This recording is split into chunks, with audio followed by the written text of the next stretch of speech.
Today's episode is a fan favorite. The audio in the story has been remastered for today's episode. Today's story is about a woman who goes missing from a psychiatric hospital in 19. Now, at first, this story will seem like a pretty ordinary missing persons case. That is, until you reach the very end. Let's just say this story has one heck of a plot twist. But before we get into that story, if you're a fan of the strange, dark, and mysterious delivered in story format, then you've come to the right podcast because that's all we do. And we upload twice a week, once on Monday and once on Thursday, as well as this very special episode of a new format. I'm calling you Kent. If you're a fan of my YouTube channel, you know that I've told several stories that revolve around places you can't go and people who went there anyways. And I decided to tell some stories like that here on this podcast, but a little different. These are stories with some very unique twists. Like today's, they aren't going to be the exact same type of stories you're used to hearing on YouTube. But trust me, you will remember these. And if it seems like people enjoy this particular format, we will continue to add them periodically on this podcast just to give you even more of the MrBallen stories that you love. So, if that's of interest to you on the next hot summer day, open a can of sardines and pour the juice into the follow button's air intake of their car. Okay, let's get into today's story. On the morning of March 11th, 43-year-old Carrie Selvig stared out her bedroom window into the front yard of the building where she lived in Indianapolis, Indiana. The sun shined bright on her face, but it was surprisingly cold for March, and there was a chill in Carrie's room. She wore a heavy flannel blue dress and slippers, but she still shivered as she stood by the window. Carrie heard footsteps behind her. She turned and saw a young woman standing there. Carrie smiled, exposing her gold filling and several false teeth that she barely even noticed anymore. The young woman smiled back and then put her hand on Carrie's shoulder. To someone walking by, this might have looked like to friends enjoying the view outside the window. But that's not what was happening here, because the building where Carrie lived was not her home. It was the Union State Hospital, a turn-of-the-century sanitarium, which today would be called a psychiatric hospital. Carrie was a patient, and the young woman standing with Carrie was a nurse whose job was to keep an eye on Carrie basically all the time. And Carrie hated it here. Up until a year ago, Carrie had been a school teacher, saving money and building a life for herself. But over time, Carrie had become overwhelmed and sad, and she couldn't even explain why. She felt tired, but she struggled to sleep, and there were days when she just felt sort of frozen, like she couldn't leave the house. Doctors couldn't find anything physically wrong with Carrie other than some problems with her vision and her teeth. So the doctors did something that was, unfortunately, pretty common at this time for women. They diagnosed Carrie with hysteria and told her family to put her in an institution. That was how Carrie had lost her teaching job and her freedom and ended up living here at Union State. Now, in Carrie's room, the nurse told her that she had to go check on another patient. She told Carrie not to go anywhere until she got back. Carrie nodded and watched the nurse walk out of the room and close the door behind her. Once Carrie was alone again, she turned back to the window and looked outside. Her eyesight was terrible, so the view was not clear, but she could still make out people down below on the sidewalk walking past her. They looked like little blurs, but she watched each one for as long as she could. She felt jealous of these people out walking by themselves. Carrie desperately wanted to go somewhere on her own where nurses and doctors weren't hovering over her every few minutes and telling her what she couldn't do. She pressed her face up against the window, picturing the city she had once known so well. The streetcar rolling down its tracks, people rushing off to work, or students yelling and laughing in the schoolyard. And as she was having these thoughts, something else suddenly popped into her mind. She believed there was one particular place where, if she could just get there, she could once again experience the freedom she longed for. Just then, Carrie turned away from the window and walked over to her door. She opened the door halfway and leaned her head out, making sure nobody was in the hallway. Once she was sure the coast was clear, Carrie took a breath, lowered her head, and walked out of her room. About 5 minutes later, that same nurse came back to Carrie's room and opened the door. But now Carrie's room was empty. The nurse walked over to the closet, opened the door, and checked inside, but Carrie wasn't in there either. The nurse wasn't alarmed. She was annoyed. Carrie had run away once before, and this nurse knew that if it happened again, she was going to have to explain why she left Carrie alone. The nurse checked the porch, where she knew Carrie liked to spend time, but it was also empty. She told herself what must have happened was a doctor came by and took Carrie somewhere. But when this nurse tracked down all the doctors on the shift, they all said the same thing: they hadn't seen Carrie all morning. Now this nurse was starting to panic. She worried that Carrie might have tried to walk somewhere on her own and gotten completely lost because of her terrible eyesight.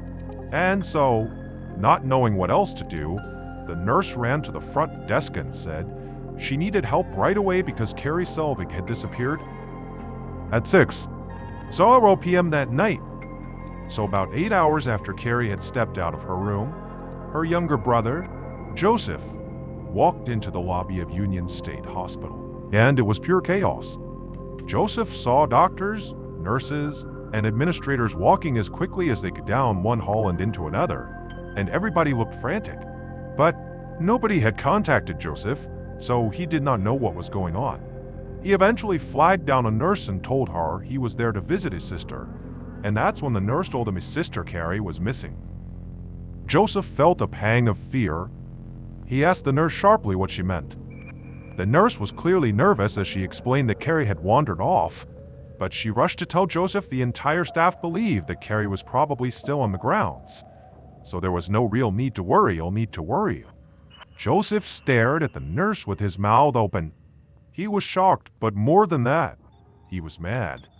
He had felt terrible for his big sister that she had ended up in this hospital in the first place, and he hadn't given up hope that she could maybe recover and return to the life that she had been building.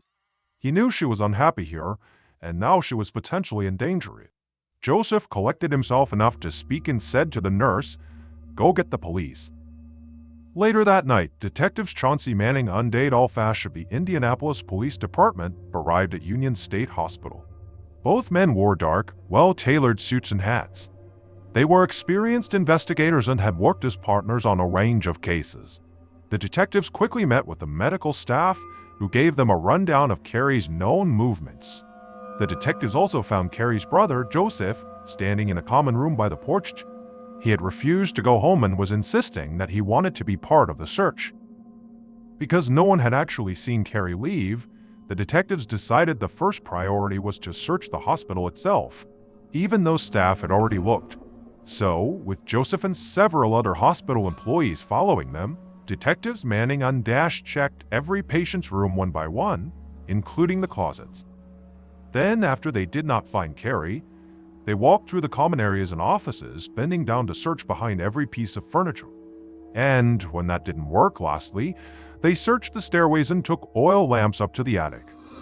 But again, there was no sign of Carrie.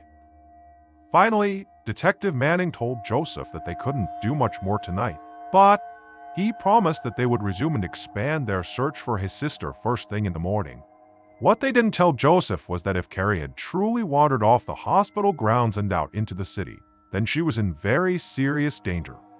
Like other major cities, Indianapolis had its share of crime.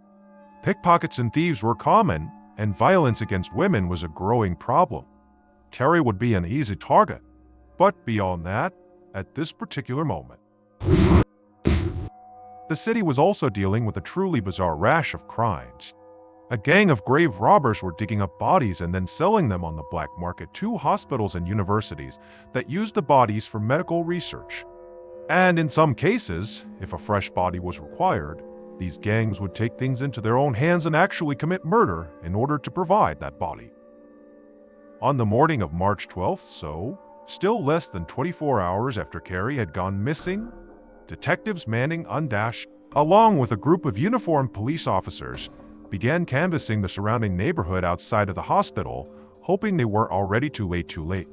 And pretty quickly, they began finding witnesses.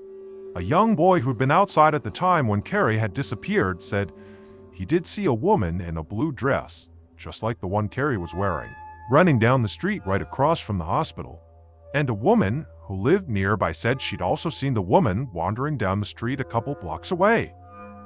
Now, this information didn't make it any clearer where Carrie was right now, but it at least gave the detectives some hope that they were finally on her trail.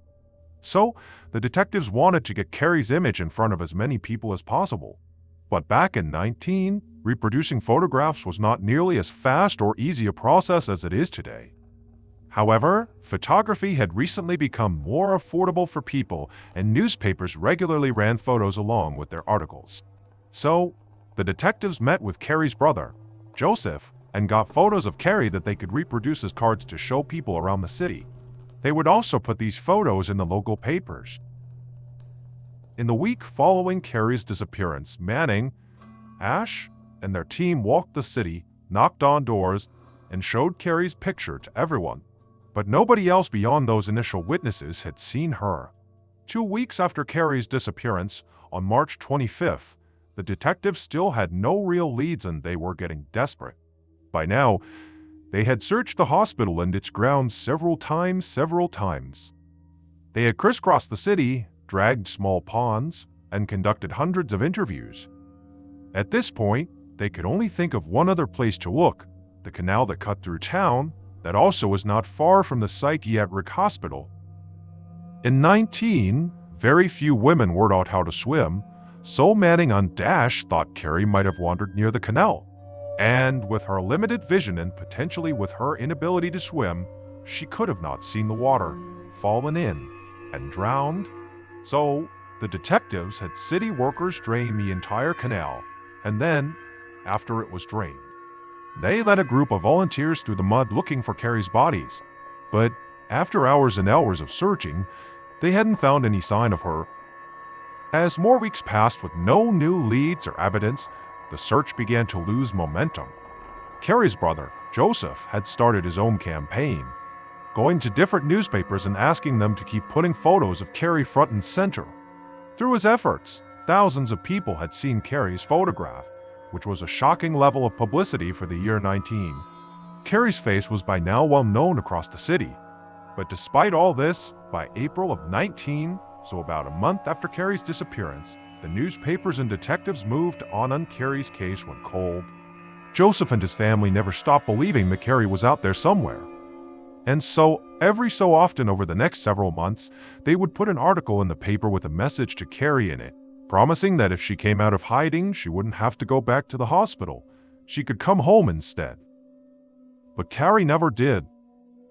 Fast forward to years to a day in September of 1902, inside of an operating theater at a hospital right near the one Carrie had disappeared from. A medical student wove through the crowd to a front row seat in the theater, which gave him a clear view of the operating room right below.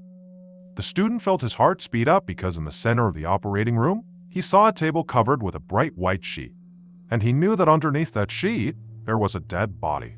He and his fellow medical students had come to the operating theater today to watch a skilled surgeon dissect a real human corpse. This demonstration was, at the time, one of the only ways that doctors in training could gain a better understanding of human anatomy, and it was considered a huge privilege for them to get to witness something like this. The sound of footsteps echoed from below, and immediately the audience fell silent. The student saw the surgeon approach the operating table and he listened closely as the surgeon explained what they could all expect to see during this demonstration. Then the student watched as the surgeon stepped up to the operating table and removed the white sheet, revealing the pale face of the corpse underneath, with a gold tooth glinting from its open mouth. The student had expected to feel amazement when he saw the body, but instead he felt an unsettling wave of déjà vu wave. Something about the corpse's face looked familiar to him, but he just couldn't place it. Then suddenly, it just came to him, and he yelled it out without even meaning to. "It's the missing woman," he shouted.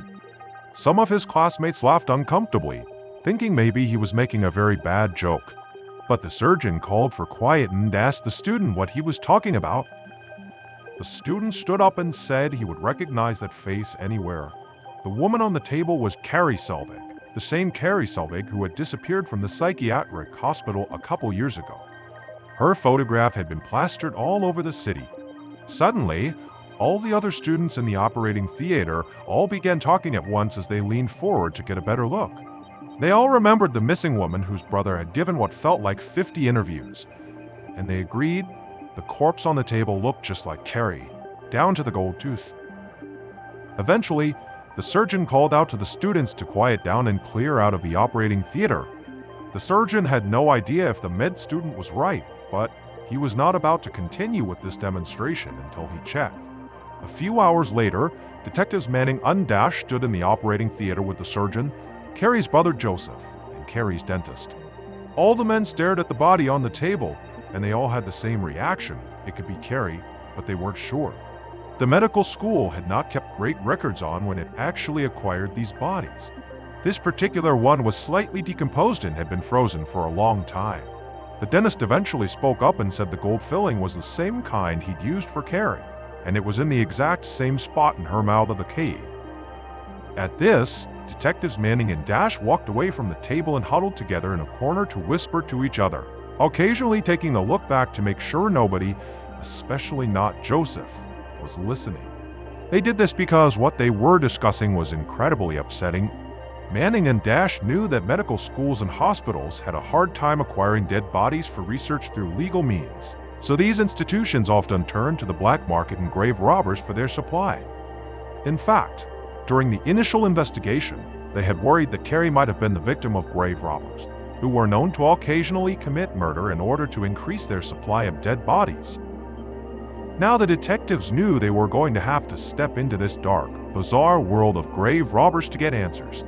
And there was one man in particular they were going to have to talk to. His name was Rufus Cantrell, but the media and the police called him the King of Ghouls. Rufus Cantrell was actually already in jail, so it was easy for Manning and Dash to find him. In just a few hours after they had stood over the corpse in the operating theater, they walked into an office in the jail and sat down at a table across from the man they thought could break their case open for them. Now, Rufus had a reputation for being violent and sort of unhinged, so the detectives were surprised that he was in a very relaxed, almost jovial mood when they met him. He told Manning and Dash that he would help them in any way he could. Manning was suspicious of this level of cooperation, but he still told Rufus all about the dead woman in the operating theater, doing his best to describe the woman's appearance and her teeth. Rufus nodded along as Manning spoke. And then, when Manning was done, Rufus said he knew exactly who the detective was talking about. That was the woman who'd gone missing from the psychiatric hospital over 2 years ago. Manning looked at Rufus skeptically and asked how he could be so sure. And then he watched as a wide, unsettling smile spread across the King of Ghouls' face. Rufus said he was sure because members of the grave-robbing gang he was a part of had murdered her. At this, Manning and Dash just stood there, staring in shock at the grave robber in front of them. The detectives had come here expecting a very confrontational interview, not an immediate and creepily cheerful confession. They actually didn't even know what to say, so after a moment of silence, Rufus just kept on talking. He said he personally had not had anything to do with the murder. All he knew was that his band of grave robbers had spotted a woman in a blue dress wandering along a country road and decided she was an easy target. And they'd been right. They had attacked her and then dragged her to a house they worked out of in the city, and once they got there, they clubbed her to death. And then they put out the word in their network that they had a fresh body for sale. Rufus said that was when he had found out about this, around the time they were actually trying to sell the body. He said that all he had done was actually help arrange the sale of Carrie Selvig's body to the hospital, and then after her body had been sold, it would sit frozen for 2 full years until finally today, it had been scheduled for dissection. Detectives Manning and Dash left the jail feeling a bit blindsided. They knew there were countless reasons not to trust Rufus. He was already in jail for one thing and probably thought that talking to detectives, especially about a case they were really interested in, might get him out of case. And then there was the fact that this guy Rufus had literally sold dead bodies on the black market, and he was possibly a total psychopath. But the murder scenario Rufus had outlined was something the detectives themselves had considered. And in the weeks following that interview, the detectives actually had Rufus lead them, along with Carrie's brother Joseph, to the house where Rufus claimed the murder took place. And there they would find a club as well as pieces of women's clothing. So although Manning and Dash still remained skeptical of Rufus's story, the King of Ghouls had given them just enough evidence to finally close the case. Carrie Selvig was officially declared dead, but there was just one problem, and that was that Carrie's brother, Joseph, absolutely refused to believe it. Now, Joseph didn't have a good alternate theory about what happened to his sister, but the grave robber story made no sense to him. Carrie had bad eyesight and she was generally nervous and unhappy, but she wasn't stupid. She'd grown up in the city and knew not to wander alone at night down country roads. Plus, he knew Rufus had gotten a lighter sentence in return for his story and cooperation, so how rude could it really be? And also part of Joseph just wanted to believe that his sister had escaped the hospital and found the freedom she so desperately wanted, and was now off living happily and choosing not to let anyone find her. And Joseph would hold on to this belief for a long time until, on April 26, 1920, so over 20 years after Carrie's disappearance, on that day, Joseph got an urgent and confusing telephone call from the police at his home. An officer said he'd heard from a construction company that was working on a building in town. It was an orphanage that they were converting to an automobile repair shop, and this construction crew had found something that Joseph just needed to see. Joseph ended the call and headed straight to the building, having no idea what he was about to find.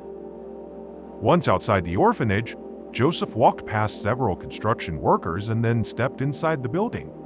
Right away, he heard somebody call his name, and he looked over to see a man with thinning white hair walking towards him. Joseph squinted, looked at the man's face, and then suddenly he recognized him. It was Detective Manning. Now Joseph felt a jolt of adrenaline. Whatever this was, it had to be about his sister. Joseph asked Manning if Detective Ash was here too, but Manning just shook his head and said no. Ash had passed away a few years earlier. Before the two men could really talk, they were joined by a member of the construction crew who handed them each a flashlight and gestured for them to follow him. As Joseph walked through the building, he could see that the construction crew had already made a lot of progress, but it still looked like parts of the building hadn't changed in decades. And it was one of these old, untouched areas of the building where this crew member led Joseph and Manning. And when they got there, a crew member pointed to an old stairwell set against a wall, signaling for Joseph to climb up the stairs. Joseph hesitated, but only for a second. Then, he took a deep breath and slowly walked up the steps. When he reached the top, he found himself standing in a dark, narrow hallway with a low ceiling that made him feel totally claustrophobic. Joseph bent down, but it still felt like the ceiling was pressing in on him. And as he walked down this hallway, shining his flashlight from side to side, it almost looked like the walls were closing in. Joseph felt his chest tightening. This place was cramped and pitch black, and even though he knew it was ridiculous, he had this feeling like he could get stuck here. But finally, his light caught something at the end of the hallway. It was a small door built into the wall ahead of him, and it looked just big enough for him to fit through. Joseph reached the end of the hall and caught his breath. Then he opened the door and squeezed through. He stumbled forward and found himself inside of a cold, damp room that was only about 4 feet by 6 feet. But unlike the hallway, it wasn't dark and stuffy. Instead, sunlight flooded this room through 2 windows. It was bright and the air was fresh. Joseph flipped off his flashlight and began turning in a slow circle surveying the room, and halfway through the circle, he froze. At this moment, Joseph knew he had been right for decades. That grave robber, the king of ghouls, Rufus Gantrell, had lied. The body on that table in the operating theater had not been his sister's. Because, leaning against the wall inside of the small room, Joseph saw the skeletal remains of a woman with tattered pieces of a blue flannel dress clinging to her bones, and 2 old slippers lying at her feet. Joseph turned away from the skeleton towards the window. Through it, he could see almost the entire city, and Joseph started crying, because now he understood that, as much as he'd wanted to believe it, his sister Carrie had never escaped and found her freedom. Because it would turn out that the orphanage that Joseph had come to, where he climbed the old stairwell and found his sister's body, had once been the Union State Hospital, the psychiatric institution where Carrie had been committed. The hospital had shut down not long after Carrie disappeared, and the building had been used for several different things in the years that followed, And now the construction crew that was converting it into an automobile repair shop had discovered this old staircase by accident. and that staircase led to a tiny, hidden room that was located up above the attic and that had windows to the outside. Joseph and the detectives had searched the hospital attic on the day Carrie went missing, but they hadn't noticed the staircase, so they didn't know that Carrie had actually been right there, just above them, the whole time. The official report on Carrie's death would later conclude that her terrible eyesight had led her to become lost and wind up in this room. Not know how to be in this room. Not know how to be in this room. Get out again. And then she froze to death. But as always, Joseph did not accept the official statement. In fact, he would spend years coming up with theories of his own, but there was one theory that couldn't be ignored, and that was that maybe Carrie didn't get confused and stuck inside the room because she couldn't see. Maybe when she crawled into that secret room, she had known exactly what she was doing. Because Carrie had almost certainly been alive throughout the entire search of the hospital staff, police, and her own brother had been just feet away. But she never once called out or made any noise. So maybe Carrie had just decided to sit there quietly, looking out the window and across the city where she'd once been free. Then, when night fell and she felt that bitter cold coming on, she chose to stay in that room, the only place she knew where she could be on her own and where nobody would tell her what she could and couldn't do. On April 30th, 1920, for days after the discovery of her remains, Carrie Selvig was buried next to her mother and finally laid to rest. As for the two witnesses who said they had seen Carrie basically right after she had gone missing running down the street, they had simply been mistaken. And the dead woman who had been on the operating table at the West Side Medical Clinic was never identified. A quick note about our stories. They are all based on true events, but we sometimes use pseudonyms to protect the people involved, and some details are fictionalized for dramatic purposes. The MrBallen podcast, Strange, Dark, and Mysterious Stories is hosted and executive produced by me, MrBallen. Our head of writing is Evan Allen. Our head of production is Zach Levitt. Produced by Jeremy Bow. Research and fact-checking by Shelley Shue, Samantha Van Hoos, Evan Beamer, Abigail Shumway, and Camille Callahan. Research and fact-checking supervision by Stephen Aaron. Audio editing and post-produced by Whitlock Asio, Jordan Statham, and Cole Locasio. Mixed and mastered by Brendan Kane. Production coordination by Samantha Collins. Production support by Antonio Mann at Ian Delon Akurli. Artwork by Jessica Klugstreet on Kano. Theme song called Something Wicked by Ross Budden. Today's stories are about real people who try to control fate, and what they end up doing is just causing historic levels of destruction. But before we get into today's stories, if you're a fan of the strange, dark, and mysterious delivered in story format, then you've come to the right place, because that's all we do. And we upload 2, 3, even 4 times every week. So, if that's of interest to you, please offer to rearrange the follow button's pantry, but instead of actually doing that, just remove all the labels from their canned goods. Okay, let's get into our first story, which is called The Inn. On the morning of June 26, 1826, 38-year-old Samuel Willie Jr. stepped out of his house in a remote area of New Hampshire's White Mountain Range called the Notching Range. His wife, Polly, was at his side, and together they looked around in shock because the land surrounding their home was almost completely destroyed. There had been a huge storm the previous night, and so Sam and Polly had been expecting some damage. But what they were seeing now was far worse than they had imagined. The heavy rain had caused the river in front of their home to completely overflow, so half of their property was now completely submerged in water. The deluge had also triggered a rock slide from one side of the mountain slopes behind them, so there were also rocks and mud and entire trees that were now kind of littering their yard and adjacent fields. Sam saw. Luckily, the slide had missed their house and the barn where they kept their livestock, but only barely. And there was damage to those structures from the storm itself that he would have to repair. So, Sam began calculating how much time and money it was going to take to clean all this up. And next to him, he heard Polly kind of mumble to herself that this had all been a really bad idea. Sam sighed because he knew that Polly was referring to their decision to move to the Notch in the first place. And right now, staring at all this awful destruction right in front of him, he had to agree with her. This might have been a terrible idea. So up until about a year ago, Sam and Polly and their 5 kids had lived on a farm about 20 miles away from where they were right now, and it had been a very quiet, cozy life. But Sam had always had this feeling that he wanted to do something more exciting than just be a regular old farmer. And with this house in the notch, he'd seen an opportunity for adventure and also an opportunity to make some money. So in this part of the White Mountain Range, there was a 12-mile-long road that cut through the range from one side to the other, and the Notch House was right in the middle of that road. But since this was the year 1826, this road was more like a glorified trail. It was mountainous and rocky, and neither horses nor wagons could make it all the way through. So as a result, travelers were typically on foot, and there was literally nowhere to stop on this whole 12-mile road except for the Willie S. Notch House. So Sam had realized how valuable this Notch House could be if he converted it into an inn. But he also had bigger aspirations for the place. Like, beyond it just being a pit stop, he wanted to turn it into a destination.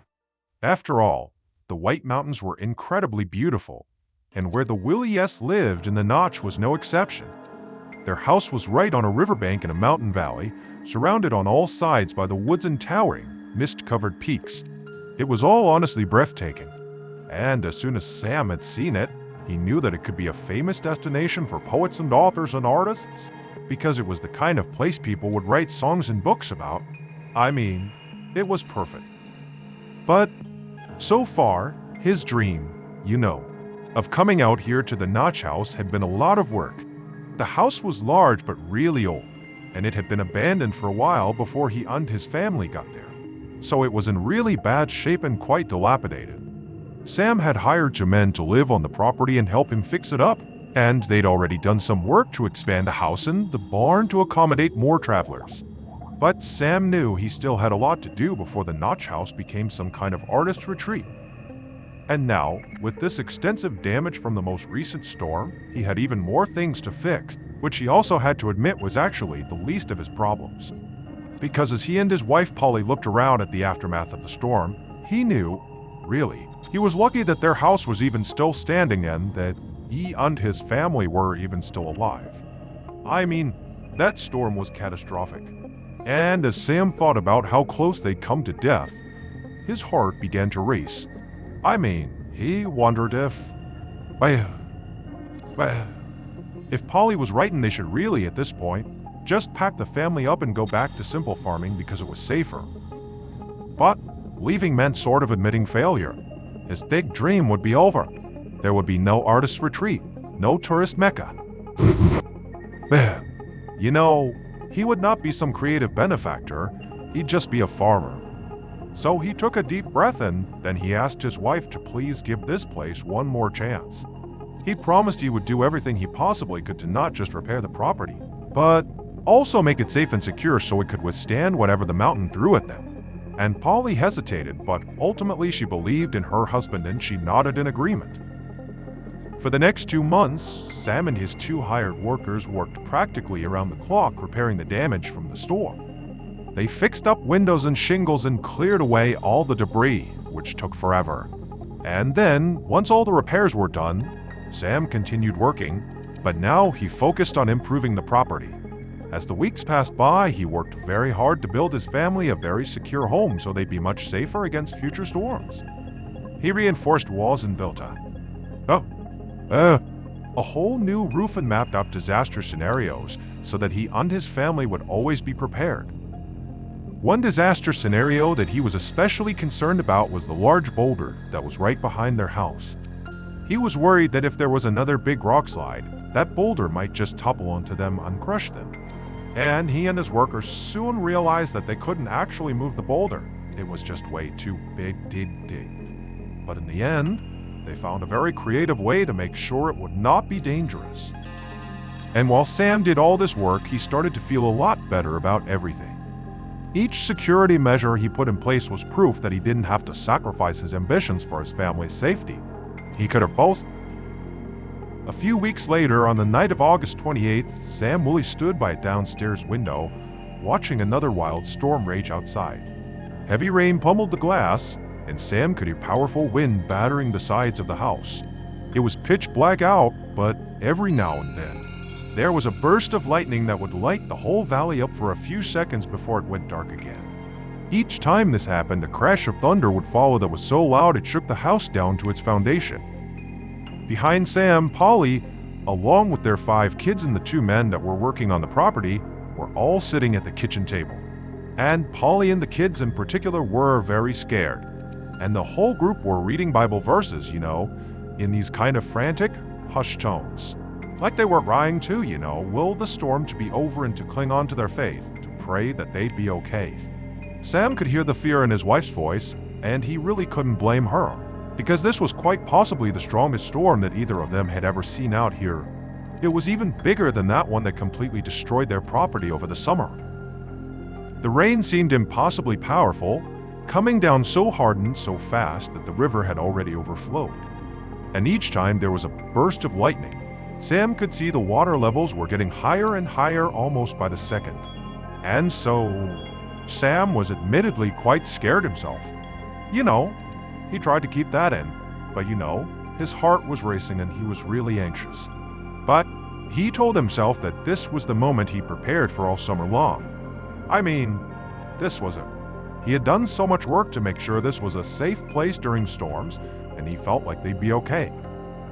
But at the same time, the deafening sounds outside and the terrified voices of Polly and his kids were making it really hard to believe that was actually true, that they were really okay here. So, for a little while, Sam just kept looking out the window, listening to his family behind him. But then eventually he turned around and, as calm as he could, he told them all to go to bed. It was going to be fine. He would stay up and keep watch. Polly, who was visibly still very scared, nodded and got up and went off with the kids. And for the next few hours, Sam stayed at his post by the window and watched the storm. And for the most part, there wasn't a whole lot of drama. It was very loud and windy. It was obvious the river was flooding. There was going to be damage tomorrow. But Sam was thinking that, maybe we're going to get through this thing. But a little after midnight, Sam heard this sudden, extremely loud banging sound outside. And he froze because he knew it was not thunder at all. It sounded more like an explosion. Almost immediately, Sam knew what it had to have been. The barn must have collapsed. And thinking that this storm had just taken out an entire building that he had reinforced for a storm turned Sam's worry into outright panic. And so Sam screams for his wife and the workers and his kids to wake up, that it's not safe, get away from the windows. We have to find cover. And so for the next few seconds, the family and the workers, everyone's frantically scrambling around trying to find a safe spot, but they don't know where it is. But as they're sort of navigating, trying to find the right place to go to weather the storm, Sam heard an even louder bang, and then there were screams all around him. And then he felt himself go airborne as a heavy object slammed into his back. The following evening, an exhausted traveler named John Barker walked down that road in the direction of the Notch house where the Willies lived. So John was a merchant, and he was passing through the White Mountains on his way home after a business trip. And he had made this trip many times before. He knew the road, but the road currently was flooded and there was rock slides and damage everywhere. So it was quite slow going and pretty miserable. But he knew at the halfway point was this house, the Notch house, where Sam Willie and his family lived. And they were looking to convert their house into an inn for travelers. And even though it wasn't fully established yet, John knew he could very likely get into that house, have a hot meal, rest a little bit before he made the rest of his journey. But when he finally rounded the corner into the valley where the house was, he just froze because the area was a complete disaster. The river had clearly completely flooded, and now half the land in front of him was just underwater. There had also been, clearly, a huge rock slide. The barn was only half standing, and the field in front of the Willies was completely buried in rocks and mountain debris.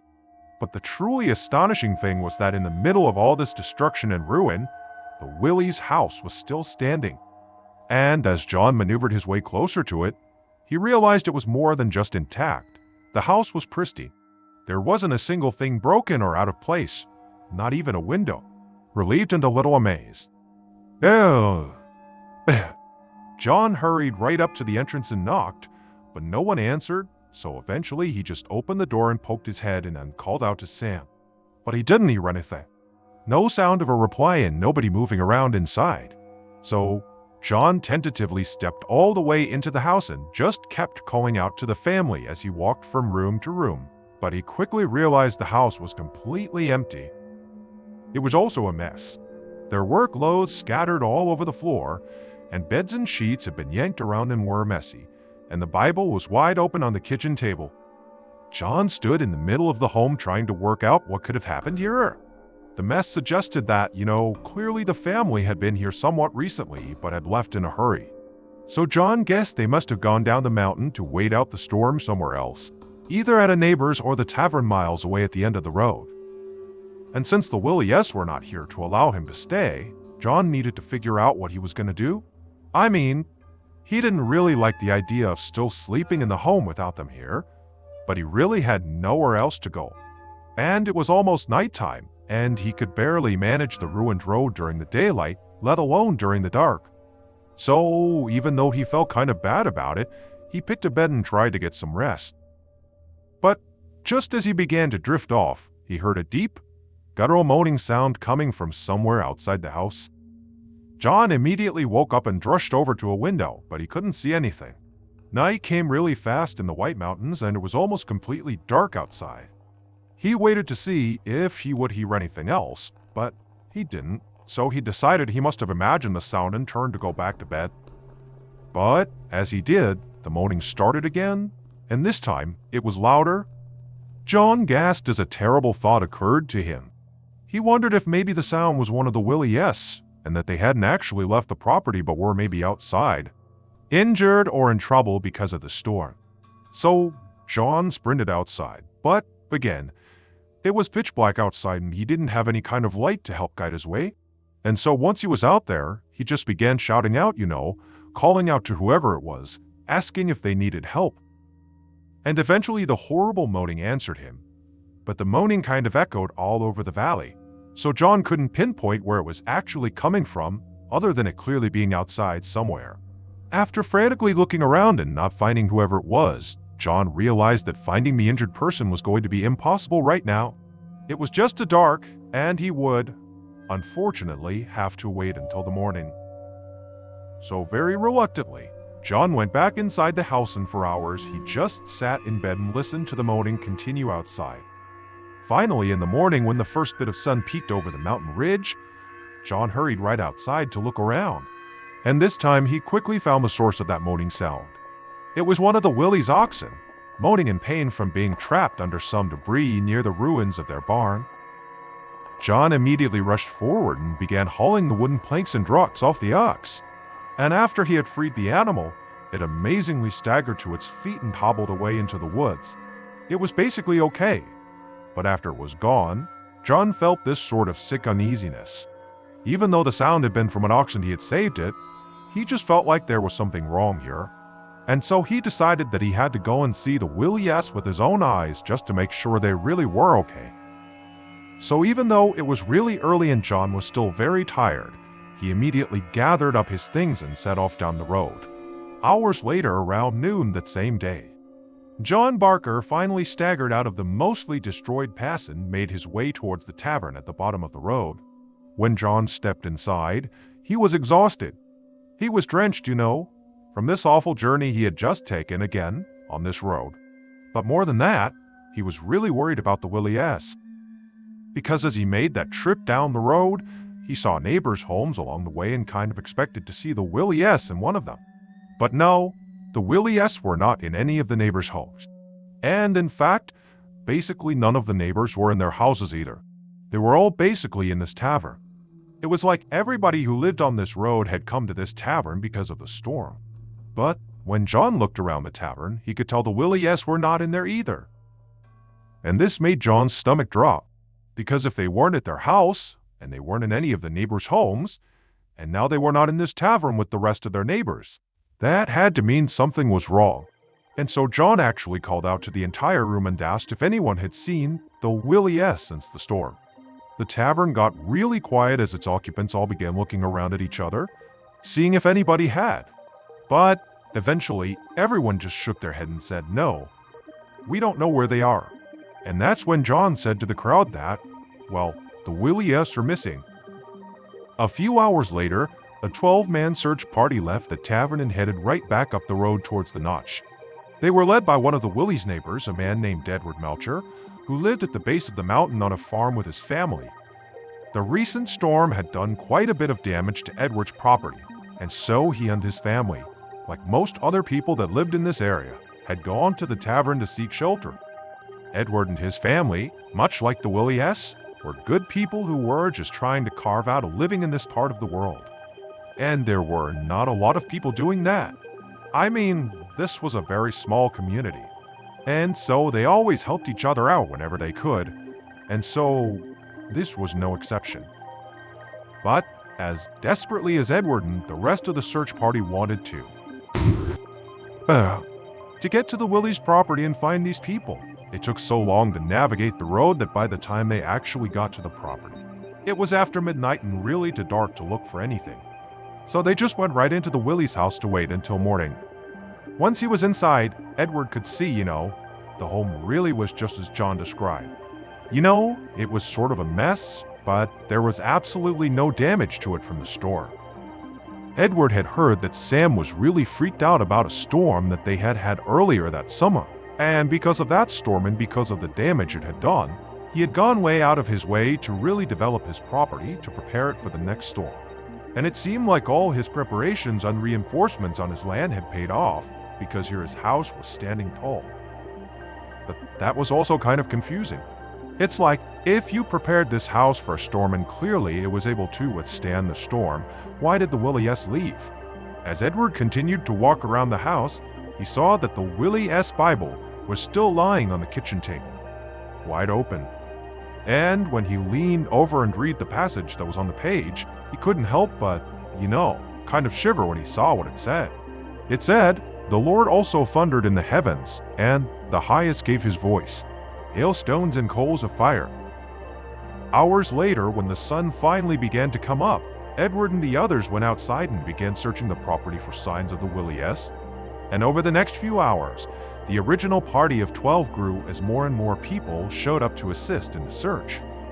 By this point, word had spread pretty far about the family's disappearance, and so residents from all over the White Mountains had come here to help. And eventually hundreds of people were combing the mountainside to find the Willies, or at least to find a clue about where they might have gone. At around noon, when still there had been nothing found, Edward decided he would go search closer to the river, since by this point the water levels had gone down some. And when he got to the water's edge, he began to hear the strange buzzing sound, and so he followed it, and eventually he saw something poking out from behind some debris, and when he saw what it was, Edward began to scream for help. So the thing that Sam Willie was most afraid of happening in a large storm was a rock slide, especially with that huge boulder positioned right behind his house. But when Sam realized it was going to be impossible to move said boulder or otherwise shield his family from falling mountain rocks, he came up with a pretty creative solution. He built a whole second shelter that he and his family could run to if there was a bad storm. And when that second storm hit, the one that had caused all this damage and had led to the Willies' disappearance, well, during that storm, Sam's screaming for his family to, take cover, get away from the windows. He's heard this crashing sound outside that he is convinced is the sound of his barn collapsing, and his house is next. He's yelling for them to take cover. Well, the family listened to him, and together they did seek cover. They left the main house and went into that second shelter that they believed was better protected from a potential rock slide. But unfortunately, this would be a catastrophic mistake, because that humongous boulder right behind the house was not actually a safety risk. In many ways, it was like a protective barrier. When there was an actual rock slide during this horrible storm, well, the rubble actually piled up on the backside of that boulder and did not strike the house at all. And so, in essence, this boulder basically made the Willies' original home the single safest place to be on the whole property. But unfortunately, Sam and his family did not stay there long enough to realize that. They ran out of the main house as a big group, and as soon as they were outside, they were overtaken by the rock slide and killed. Eventually, the residents of the White Mountains would find the family. The buzzing that Edward heard was actually a group of flies gathered around a single human hand reached out from underneath the rubble. Ultimately, because of this tragedy, the area became a famous tourist destination just like the Willie S. had hoped it would. People from all over the country heard about the family and what happened, and before long, artists and authors were coming to the White Mountains in droves to see the site of the tragedy, and some even wrote books about it. And so, in a sort of cruel twist of fate, Sam's dream did come true, just not in the way he hoped. Our next story is called The Burning Room. On one of the last nights in December of 1678, Marie Boss sat at a large table at a friend's dinner party in the city of Paris, France. The table was crowded with other party guests, and they were all listening to Marie as she told story after story about her life and her career. So Marie was a fortune teller, which meant, at least according to her, that she could read people's futures, usually by reading their palms or using crystals. And Marie was actually quite good at doing this, in the sense that whenever she told someone what their future was going to be, she typically was right, which was why, out of the 400-something fortune tellers in Paris at the time, she had some of the best and most important clients in the whole city. People like royalty and wives of very high-up government members, and other very wealthy people of high society. And it was a big deal for Marie to even be in the same room as some of these kinds of people, because she did not come from money. Actually, there was a time where she almost had to live out on the streets because years ago, when her husband died, she was left alone with her 3 kids and really no way to provide for them. But she worked very hard and actually ended up thriving. Her kids had grown up and she turned her fortune-telling talents into a real business. She'd been so successful that she really was maybe about 3 clients away from being able to retire. And Marie was not one to just sit back and let those clients magically find her. She was a self-made woman and knew it was very important to go out and find those clients herself. And so that's why she was at this party. Now, it was being hosted by a friend of hers who was also in the fortune-telling scene, and so many of the guests at this table were new, potential clients that Marie really hoped to impress. So that's what Marie was trying to do now, to try to be very impressive. She was telling the other guests all these incredible tales about working with the rich and the famous. But the problem was, in addition to these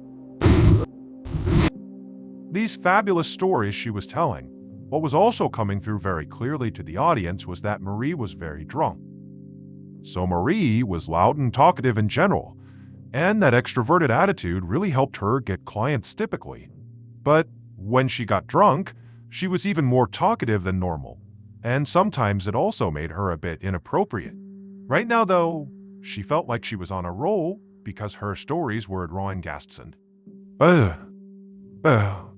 laughs, and the guests were pushing her to tell them more and more and more. But there was at least one person in the crowd that seemed bothered by what Marie was saying, the hostess of the party. The hostess kept silently glaring at Marie from the other end of the table. It was like, oh. She was silently trying to tell her to shut up, but Marie figured she knew why she was acting that way. I mean, the hostess was also a fortune teller, and so she must just be jealous. You know, Marie's getting all this attention and potential new clients, and this wasn't even her party. Like, she just gotta be jealous. So Marie ignored the glares and just kept on talking until dinner was over, and then after that, the party ended and Marie staggered off to bed. When Marie woke up the next day, her head was absolutely pounding and her stomach was in knots. I mean, she was severely hungover from drinking the night before. She didn't remember a whole lot about what had happened the night before, but she did remember telling a lot of stories. And she remembered that while she was telling these stories, the hostess was angrily glaring at her the whole time. And now that she was sober, a terrible thought popped into her head. She wondered if she'd said or done something that was embarrassing. You know, what if the table wasn't laughing with her? What if they were laughing at her? And what if, the hostess glaring at her was some sort of signal to stop because she was hurting herself? And so this thought that, somehow she had done real damage to her reputation, her career, from being too drunk, continued to weigh on her throughout the entire day and into the following evening. Until that night when she was in her kitchen making some dinner with her adult daughter, and there was a knock at her door. Marie hurried to open it up, and when she did, she found a young woman standing on her front steps. The woman seemed incredibly nervous and kept fidgeting and smoothing her hair, and she told Marie that she had gotten her name from someone Marie had met at that dinner party and was hoping that Marie could help her. And when she heard this, Marie smiled and exhaled out all the tension she'd been holding up over the last day. This was a huge relief to Marie. It was proof that the dinner party had not been a total embarrassment. Despite the hostess glaring at her the whole time, that clearly, here she is getting a new client. Oh. She must have impressed at least this woman, and maybe there were more. Like, it had been a success. So, very excitedly, she invited the young woman inside and led her to the area of her home where Marie conducted her business and drew people's fortunes. This room had lots of strange objects placed all around it, like jars and crystals and bottles of potions and decks of cards, to make the area feel mystical and authentic. The two of them eventually sat down at Marie's small table in the middle of this room. And once they were sitting, the woman told Marie that she did want her fortune told because she had a terribly abusive husband, and she wanted to know how much longer she would have to put up with this cruelty. This didn't surprise Marie. She'd seen a lot of nervous, frail women like this one who were completely trapped in their marriages. In France at this time, divorce wasn't even legal, which meant you were stuck with your partner even if they were abusive. And so a lot of these women that were in this position turned to Marie, desperate to be told what the rest of their lives looked like, and if their lives would continue to be terrible and hard because of their partner. Marie knew that really what these women were looking for was control. They hoped that if they just knew what their future looked like, even if it was bad, they could somehow do something to change it.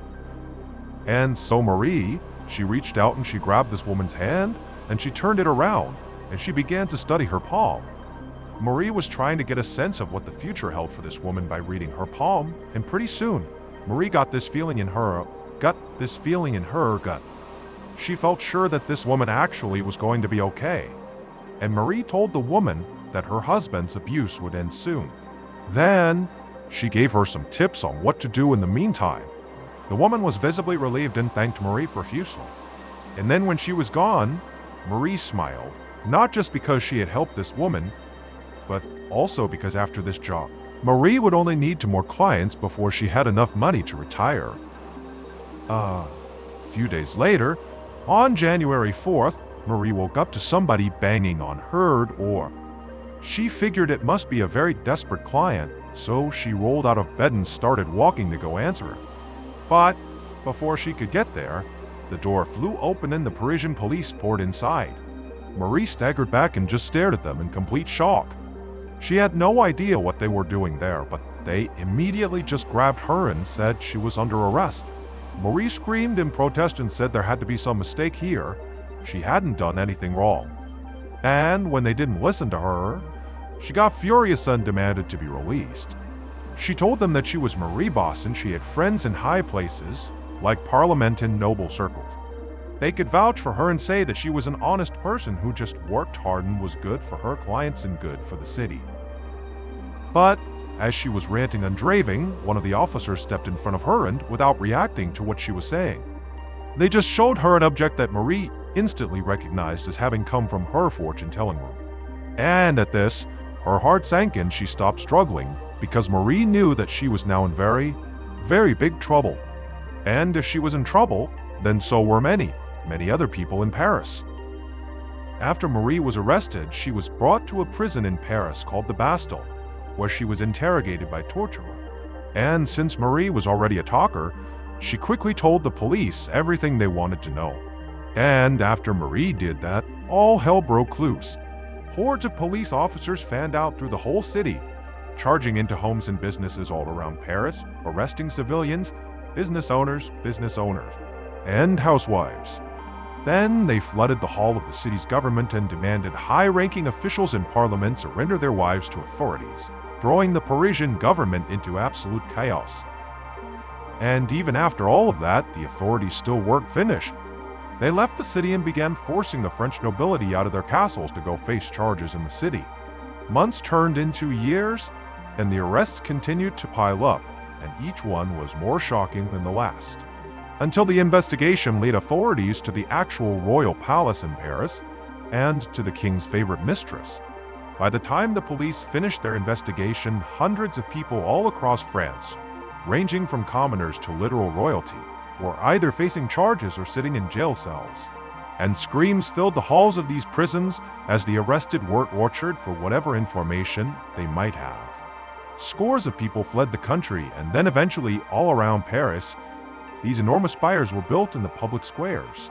And one by one, dozens and dozens of people were led out to these pyres, strapped to the poles in the middle of them, and then burned to death in front of thousands of Parisian spectators. And it was all because of Marie. So Marie Boss was not just a fortune teller. She made her real money by making and selling poison. And it would turn out that she was not the only one. In fact, at the time you could say Paris basically ran on poison. Since the late 1660s, according to one estimate, around half of the people who lived in that city, from housewives to literal royalty, had poisoned someone or been poisoned by someone. It had become absurdly common for people, especially rich people, to buy poison from Marie and the network of 400 or so other poison arrests around the city and use it to quietly commit murder, so that the victims' deaths looked natural.